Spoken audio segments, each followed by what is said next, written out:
दोस्तों कैसे हैं आप? उम्मीद है आप बखैर होंगे। लेकिन दोस्तों, ये खबर फ़लस्तीन से तो कम से कम नहीं है। फ़लस्तीन में हम ये कह सकें कि वहाँ सब कुछ ठीक ठाक है, बिल्कुल नहीं है। और अब तो आपको पता है कि तकरीबन 660 से ज़ायद दिन हो गए हैं। और जिस तरह से फ़लस्तीन में, ख़ासतौर से गज़ा की पट्टी में लगातार इसराइल की जो जुल्म बर्बरियत कर रहा है, निहत्थे लोगों पर, भूखे लोगों पर, गरीबों पर, बच्चों पर, औरतों पर, सब के सब गरीब हैं। जो परेशान हाल है सब गरीब हैं, चाहे बूढ़े हों, बच्चे हों, सब गरीब हैं। और लगातार हालांकि इसके खिलाफ आवाज़ उठ रही है, चाहे वो नीदरलैंड हो, चाहे इंग्लैंड हो, चाहे ब्राज़ील हो, चाहे माल्टा हो, चाहे इटली हो। लगभग तमाम जगहों पर फ़लस्तीन में हो रहे जुल्म ज़्यादती के खिलाफ आवाज़ें उठ रही हैं।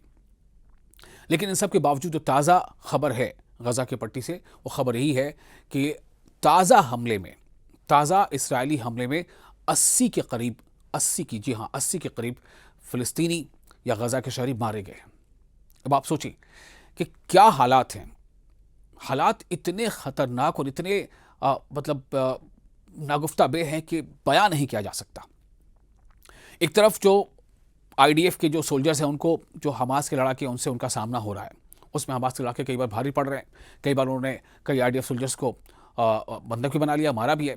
लेकिन दूसरी तरफ जो आम शहरी हैं, जो गज़ा के आम शहरी हैं, जिनमें ख़वातीन हैं, बच्चे हैं, बूढ़े हैं, उनके लिए सबसे बड़ा मसला, उनके लिए सबसे बड़ी ज़रूरत क्या है कि 2 वक्त का खाना मिल जाए। 2 वक्त तो छोड़िए, कई बार 1 वक्त के खाने के लिए भी वो परेशान हो रहे हैं।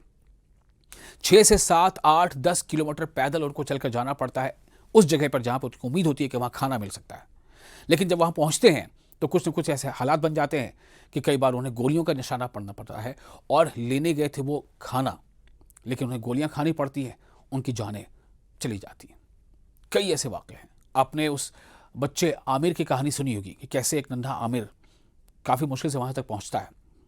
उसे फूड पैकेट्स मिल भी जाते हैं, लेकिन जब वो लौटने लगता है तो हालात कुछ ऐसे बनते हैं कि गोलियां चलती हैं, उसे अपनी जान देनी पड़ती है।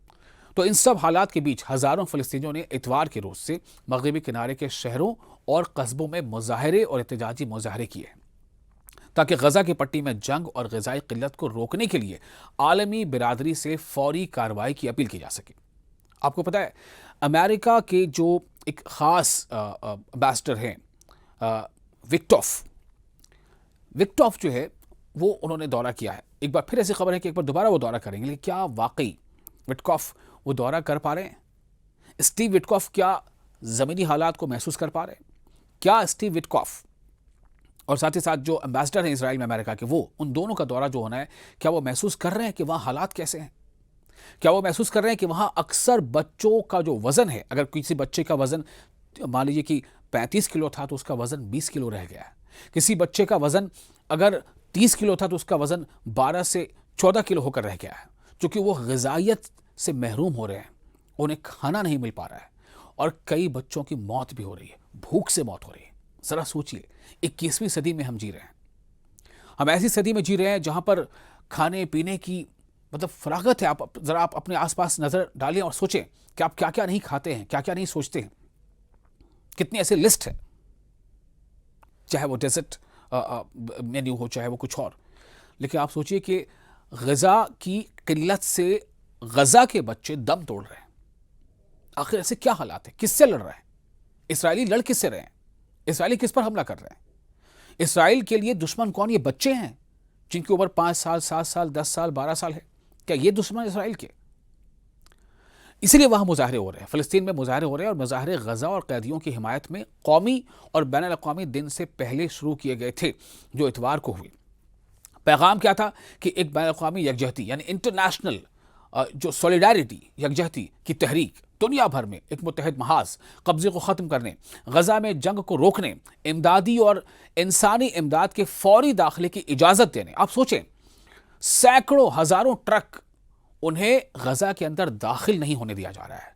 उन ट्रक पर दर्दमंदों ने, अलग अलग NGOs ने, अलग अलग मुल्क के शहरियों ने अपना कंट्रीब्यूशन दिया है, अपनी तरफ से पैसे, खाने के सामान, कपड़े, दवाइयाँ सब दी हैं। लेकिन उसे गज़ा में दाखिल होने की इजाज़त नहीं दी जा रही है, रोका जा रहा है। कौन रोक रहा है? इसराइल रोक रहा है। क्या ये दुनिया को पता नहीं है? क्या ये अमेरिका को पता नहीं है? क्या ये इसराइल के जो हामी ममालिक हैं, क्या उनको पता नहीं है? उन तमाम मुल्कों में जिनका मैंने नाम गिनाया, चाहे वो फ्रांस हो, चाहे इटली हो, चाहे जर्मनी हो, चाहे नीदरलैंड हो, चाहे ब्रिटेन हो, यहां तक कि खुद अमेरिका हो, हर जगह पर, हर जगह, हर मुल्क में एहतजाज हो रहे हैं, फिलिस्तीनियों के हक में एहतजाज हो रहे हैं, प्रोटेस्ट हो रहे हैं। गजा में जो जेनोसाइड हो रहा, वो कह रहे हैं कि जेनोसाइड है, जिस तरह से मारा जा रहा है गजा के लोगों को, ये जेनोसाइड है, इसके खिलाफ हमले हो रहे हैं।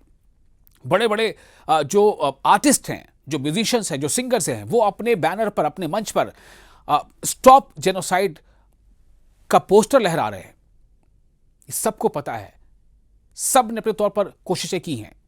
फ्लोटिला के नाम से जो बहरी जहाज, जो पानी में चल रहे जहाज वहां तक गए थे, क्या खबर आपने नहीं सुनी होगी? क्या आपने अपने फेसबुक अकाउंट में या इंस्टाग्राम पर या दूसरे सोशल मीडिया हैंडल पर अपनी चीजें नहीं देखी होंगी? ये सच्चाई है, ये सिर्फ एक तस्वीर नहीं है, ये सिर्फ एक फोटोग्राफ नहीं किसी ने भेज दिया, ये हकीकत है जो आप तक थोड़ी देर तक पहुंच रही है, देर से पहुंच रही है। तो वहां फिलिस्तीन के जो दीगर शहर है, वहां पर इसको लेकर एहतजाज हुआ है, और फिलिस्तीनी आवाम के साथ जो कुछ कर रहा है इसराइल, इसके लिए इसराइल को जवाबदेह ठहराने के लिए वाज़ेह कानूनी टूल्स के साथ इक़दाम करने की मांग है, मुतालबा है। इस्लामी फिलिस्तीन के कौमी राब्ताकार और नेशनल कोऑर्डिनेटर ने कहा है कि ये मुजाहरे लगातार हो रहे हैं और कोशिश यही है कि दुनिया को जगाया जाए, दुनिया के ऐसे लोगों को, ऐसे ममालिक को जो सब कुछ जानते हुए शायद कदम आगे नहीं बढ़ा पा रहे हैं, उन्हें इस बात का एहसास कराया जाए कि बच्चों की क्या गलती है, बच्चों को दूध से, बच्चों को खाने पीने की अशिया से क्यों महरूम किया जा रहा है। आखिर वो कैसे लोग हैं अलग अलग ममालिक में, अलग अलग मुल्कों में, जो अपने ज़रूरी अखराजात में से भी हिस्सा लगाकर वो डोनेट कर रहे हैं, वो भेज रहे हैं गजा के लोगों के लिए, लेकिन उन्हें गजा में दाखिल होने के ऐसे सामानों को, ऐसे एड स्टफ्स को, ऐसे खाने पीने के सामान को, मेडिकल अशिया को गजा के बॉर्डर पर रोका जा रहा है, उसे गजा के अंदर दाखिल नहीं होने दिया जा रहा है। कई ऐसी खबरें आई हैं जब गजा में जो फिलिस्तीन में जो सेटलर्स हैं, जिनको बसाया गया है, इसराइल ने जिन लोगों को बसाया है वहां पर, वो लोग भी प्रोटेस्ट करते हैं और ट्रक को आगे बढ़ने से रोकते हैं।